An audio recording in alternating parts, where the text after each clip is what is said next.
Hi, I'm Lauren Gardiner and I'm the Curator of the Cambridge University Herbarium, part of the Department of Plant Sciences at the University of Cambridge in England.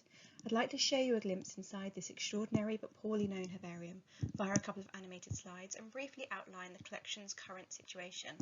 Please do check out the Journal of Natural Science Collections paper I've linked to on all these slides and follow us on Twitter. The looped animation on this slide gives you a brief summary of a few of our better known contributors from the 18th century onwards.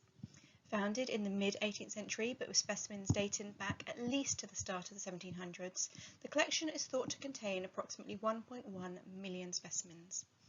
Many of you will notice a rather striking demographic trend in this gallery. I hope that in the future we can explore the legacies of both these individuals and their specimens, but also the many other individuals and cultures whose work and knowledge is represented in the University Herbarium.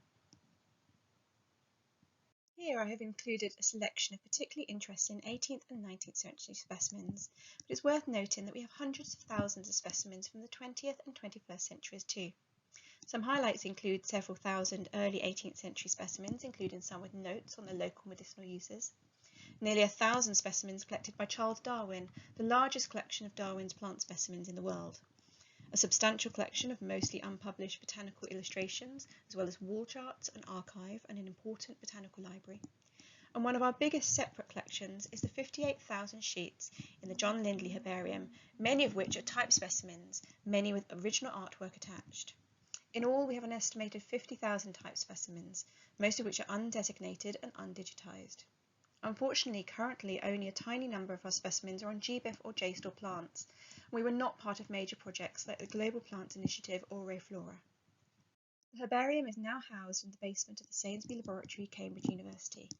When I was appointed in late 2017 as the first curator in many years, the collection was barely being used in the university's research or teaching. I have concentrated on raising the collection's profile, putting in place the facilities and systems to enable us to care for and make the collection much more accessible for all, and working on strategic planning and funding. Currently, I'm the only member of staff, and there's no real database or catalogue for the collection, but with a new camera and lightbox setup, we can now generate high-resolution images and will soon be launching a new website and specimen portal. The herbarium is still a long way off being fully operational, but over these last few years, and with a lot more research, teaching and public engagement activity planned, a lot of progress has been made already.